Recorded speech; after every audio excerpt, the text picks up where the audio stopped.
Bachelor ভাইদের জন্য মাত্র 3 মিনিটেই চিকেনের তরকারি, বাটাবাটির কোনো ঝামেলা নাই। আজকে দেখাবো আদা বাটা ছাড়াই এই চিকেনের তরকারিটা। সেভ করে রাখো ভিডিওটা।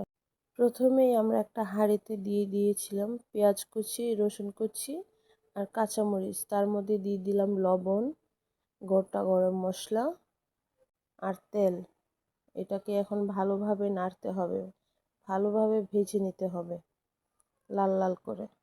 আচ্ছা, আমার ঠান্ডা লাগছে প্রচুর, তোমরা একটু মানিয়ে নিবা ভয়েসটা কেমন? এই পেঁয়াজ রসুনটাকে ভালোভাবে ভাজতে হবে একদম লাল লাল করে, তাহলে স্মেলটা অনেক ভালো আসবে। দেখো এখানে অনেক ভালোভাবে কিন্তু আমি ভেজে নিছি। এখন ভাজা হয়ে গেছে, আমরা এর মধ্যে দিয়ে দিব গরম পানি। তোমরা চাইলে ঠান্ডা পানি ইউজ করতে পারো, কোনো প্রবলেম নাই। আমি এখানে পানি দিয়ে দিলাম।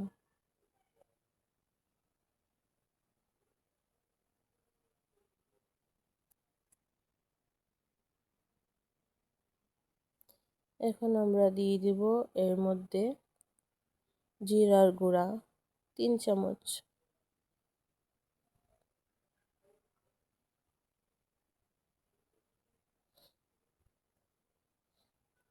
এখন আমরা দিয়ে দিব হলুদের গুঁড়া 2 চামচ।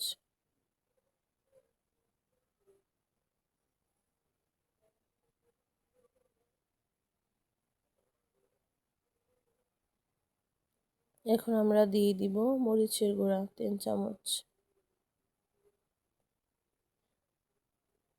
আচ্ছা, তোমরা চাইলে কিন্তু এখানে ধনিয়া গুঁড়াটাও ইউজ করতে পারো, আমি খাই না এই জন্য আমি দিইনি। তোমরা চাইলে দিতে পারো, কোনো সমস্যা নেই। এখন মশলাটা ভালোভাবে কষানো হবে, একদম তেল ছেড়ে ছেড়ে আসলেই চিকেনের মাংসটা দিয়ে দিতে হবে। ট্রাস্ট মি, এই রান্নাটা অনেক মজার ছিল। এখন আমরা এই চিকেনের মাংসগুলা দিয়ে দিলাম। এটাকে আমরা এখন ভালোভাবে কষাবো। এক্সট্রা কোনো পানি লাগবে না। এই যে চিকেনের মধ্যে যে এটা বের হবে ওইটা দিয়ে কষানোটা কমপ্লিট হয়ে যাবে। চিকেনটা ভালোভাবে কষিয়ে এলে আমরা এখানে দিয়ে দিব গরম পানি, ঝোলের পানি আর কি যেটা বলে। তারপর হয়ে আসলে নামিয়ে নিব। শেষ মজাদার চিকেনের তরকারি। ভিডিওটা ভালো লাগলে অবশ্যই লাইক কমেন্ট শেয়ার করে দিবা। আর অবশ্যই মনিরাজ কিচেন অ্যান্ড লাইফস্টাইলকে সাবস্ক্রাইব করে রাখবা, যাতে সামনে নতুন নতুন ভিডিও দেখতে পারো। ধন্যবাদ সবাইকে। আল্লাহ হাফেজ, ভালো থাকবা সবাই।